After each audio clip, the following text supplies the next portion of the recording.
दोस्तों नमस्कार, एक बार फिर से स्वागत है आप सभी का डेली नाउ 1 to 1 में और मैं हूँ संदीप पाल। बिहार की सियासत में जो दिख रहा है क्या वही सच है या फिर पर्दे के पीछे बहुत बड़ा खेल खेला जा रहा है, और ये खेल खेला जा रहा है आरजेडी की तरफ से, और जिसमें जेडीयू की भी लगभग हामी तय मानी जा रही है।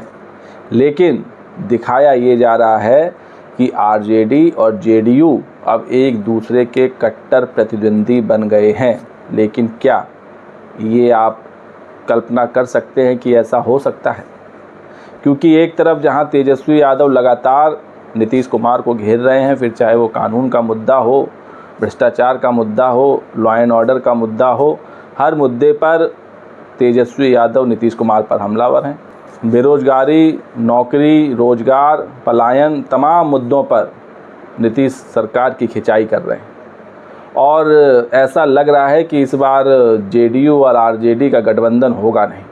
वहीं आरजेडी के ऑफ़र देने की बात पर तो तेजस्वी इतना भड़क गए कि उन्होंने इसको कोरी बकवास बता दिया और कहा कि ये जो कुछ भी चल रहा है मीडिया में ये सब सरासर गलत है और ऐसा होने की कोई संभावना नहीं है, और आरजेडी जेडीयू को ऑफ़र क्यों देगी, हम क्यों उनका स्वागत करेंगे।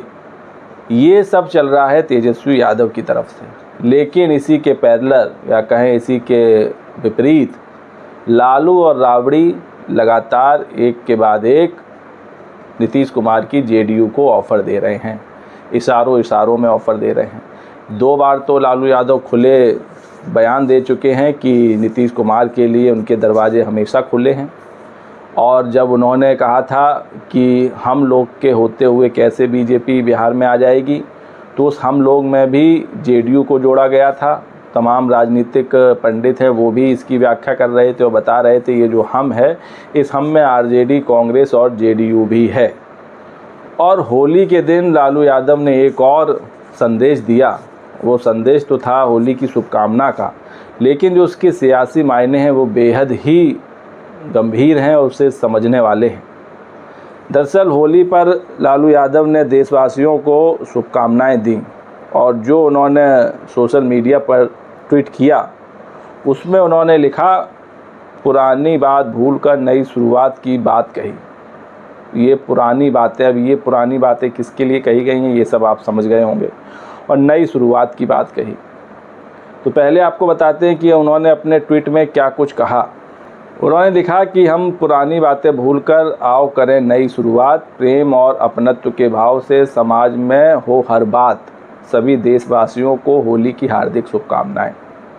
तो जो पहली लाइन है लालू यादव के ट्वीट की, वो सियासी चर्चा को जन्म दे रही है और उसको आरजेडी की तरफ से जेडीयू के ऑफ़र के तौर पर देखा जा रहा है। एक बार और लालू यादव ने इशारों में या ट्वीट के जरिए जेडीयू को ऑफ़र दिया है, जिसमें उन्होंने लिखा है कि हर पुरानी बात भूल कर आओ करें नई शुरुआत।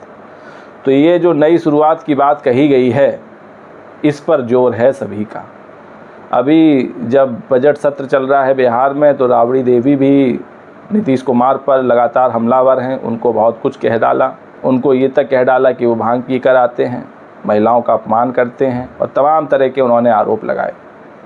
लेकिन वही राबड़ी देवी उसी विधान परिषद में उन्होंने खुले तौर पर ऑफ़र दिया था।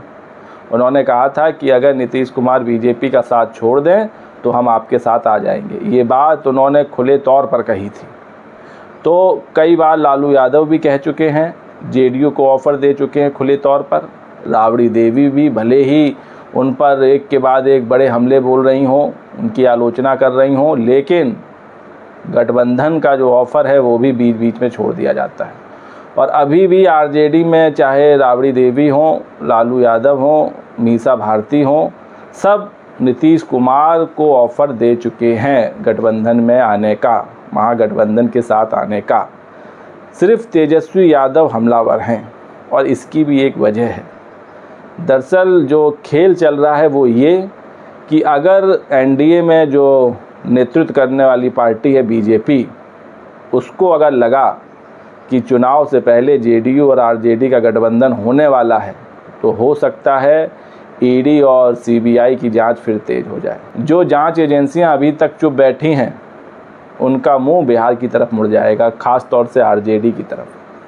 यही वजह है कि अभी तक ऐसा माहौल बनाया जा रहा है एक ओर से, ख़ास तौर से तेजस्वी यादव की तरफ से और राबड़ी देवी की तरफ से भी, कि अब ये गठबंधन होना नहीं है।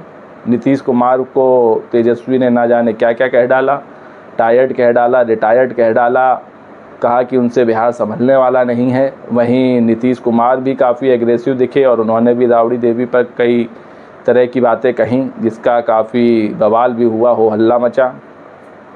लेकिन ये सियासत है, यहाँ बयानों की, हमलों की कोई प्रासंगिकता रह नहीं जाती है जब बात चुनाव की आती है, सरकार बनाने की आती है। और ऐसा ही कुछ चल रहा है बिहार में। जो दिख रहा है उसके पीछे बहुत बड़ा खेल चल रहा है। जनता को लग रहा है कि इस बार आरजेडी और जेडीयू का गठबंधन किसी कीमत पर नहीं होगा। भले ही नीतीश कुमार एक बार नहीं दर्जनों बार कह चुके हों कि अब कहीं नहीं जाएंगे, आप ही के साथ रहेंगे, बीजेपी के साथ ही रहेंगे। और जिस तरह वो बीते कुछ दिनों में बीजेपी नेताओं के आगे नतमस्तक हो रहे हैं, वो भी सवाल बना हुआ है।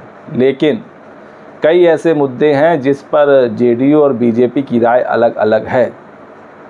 जिन मुद्दों को बीजेपी चुनावी हथकंडा बनाना चाह रही है, उन मुद्दों से जेडीयू ने दूरी बना ली है। फिर चाहे वो औरंगजेब का मुद्दा हो, बाबा बागेश्वर का मुद्दा हो, हिंदू राष्ट्र का मुद्दा हो, होली और जुम्मे का मुद्दा हो, जिस पर काफ़ी घमासान मचा था, तो ये वो मुद्दे हैं जिनसे जेडीयू दूरी बनाए हुई है।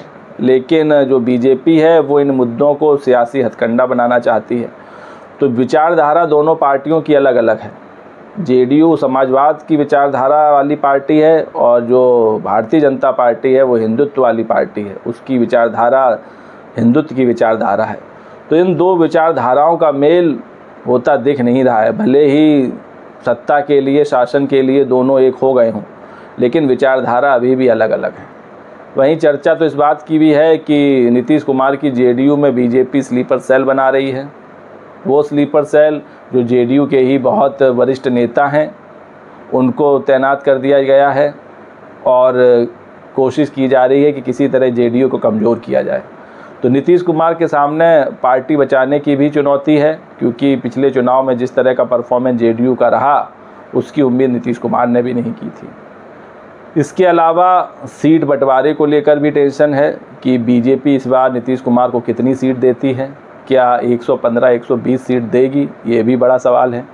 और अगर सीट भी दे देती है तो क्या सीएम फेस के लिए प्रोजेक्ट करेगी, इस पर भी चर्चा लगातार जारी है। और जेडीयू नेताओं की मांग है कि जल्द से जल्द नीतीश कुमार को एनडीए का सीएम फेस घोषित किया जाए। वहीं निशांत कुमार की भी चर्चा चल रही है। क्या निशांत कुमार जेडीयू में शामिल होने वाले हैं? क्या जेडीयू के उत्तराधिकारी निशांत कुमार बनने वाले हैं? लेकिन निशांत कुमार का नाम सुनते ही जेडीयू के ही कुछ नेताओं के चेहरे लाल पीले पड़ जाते हैं। वो कहते हैं ये उनका फैसला है, उनकी मर्जी, उनको आना हो तो आए, नहीं आना हो तो ना आए। अपनी तरफ से वो उनका स्वागत करते नहीं दिख रहे हैं कि अगर निशांत कुमार जेडीयू में आते हैं तो उनका स्वागत किया जाएगा। वहीं बीजेपी भी कहीं ना कहीं चाहती है कि निशांत कुमार जितने दिनों तक राजनीति से दूर रहे उनके लिए अच्छा होगा, क्योंकि बीजेपी नहीं चाहती है कि नीतीश कुमार का उत्तराधिकारी निशांत कुमार के तौर पर सामने आए, क्योंकि अगर ऐसा होता है तो बीजेपी के लिए मुसीबत खड़ी हो सकती है। और जो बीजेपी का बिहार में भाजपा का मुख्यमंत्री बनाने का सपना है, वो कहीं अधूरा ना रह जाए। इसलिए बिहार की सियासत में बहुत बड़ा खेल चल रहा है। भले ही सामने जेडीयू के तमाम दल आपस में गले मिल रहे हों, लेकिन इस बात की संभावना से बिल्कुल इनकार नहीं किया जा सकता है कि कभी भी आरजेडी और जेडीयू का गठबंधन हो सकता है। जेडीयू महागठबंधन में शामिल हो सकती है, क्योंकि ये सब जो रचा जा रहा है, सियासत है तो सियासत में आरोप प्रत्यारोप तो लगने ही हैं, जुबानी जंग होनी ही है। लेकिन जब बात सत्ता की हो, शासन की हो, तब अलग दांव चले जाते हैं। तो अभी नीतीश कुमार इंतज़ार कर रहे हैं कुछ वक्त का ये कि हो सकता है 1-2 महीने के अंदर आप देखेंगे निशांत कुमार भी जेडीयू में शामिल हो जाएं। और जैसे जैसे चुनाव नज़दीक आएंगे तब शायद नीतीश कुमार पाला बदलने का मन बनाएं। वो भी तब जब सीट बंटवारे में अगर उनकी नहीं चली, उनको बैकफुट पे रखा गया और वो सीटें नहीं दी गई जिस पर उनकी पार्टी लड़ना चाहती है। सीटों पर भी गतिरोध हो सकता है। सीएम फेस का मुद्दा बना ही हुआ है वहीं आरजेडी की तरफ से चाहे लालू हो या राबड़ी हो, गठबंधन का ऑफ़र वो एक बार नहीं 4-5 बार सामने रख चुके हैं, इशारों में रख चुके हैं, तो कभी खुले तौर पर रख चुके हैं। वहीं तेजस्वी ये जताने की कोशिश कर रहे हैं कि जेडीयू से आरजेडी कभी साथ जाने वाली नहीं है और अब गठबंधन नामुमकिन है। लेकिन जब लालू और राबड़ी चाहेंगे तो तेजस्वी यादव अपने आप बैकफुट पे आ जाएंगे। वो भी अभी वही ईडी और सीबीआई वाला खेल चल रहा है, उससे बचने के लिए कि चुनाव से पहले उन तक आँच ना आए, एक्टिव ना हो जाए जांच एजेंसियां, इसलिए इस तरह के हमले किए जा रहे हैं। और जैसे ही बिहार में आचार संहिता लगेगी उसके बाद आप देखेंगे कि बिहार में अलग खेल शुरू हो जाएगा जिसकी कल्पना भी नहीं की होगी। तो दोस्तों, बिहार में आपको क्या लगता है, क्या चुनाव से पहले नीतीश कुमार की जेडीयू और आरजेडी साथ आएगी? क्या बीजेपी को एक बार फिर से नीतीश कुमार झटका देंगे? अपनी राय कमेंट्स करके दीजिए और वीडियो पसंद आया हो तो चैनल को लाइक, शेयर और सब्सक्राइब करना ना भूलिए। तब तक के लिए धन्यवाद।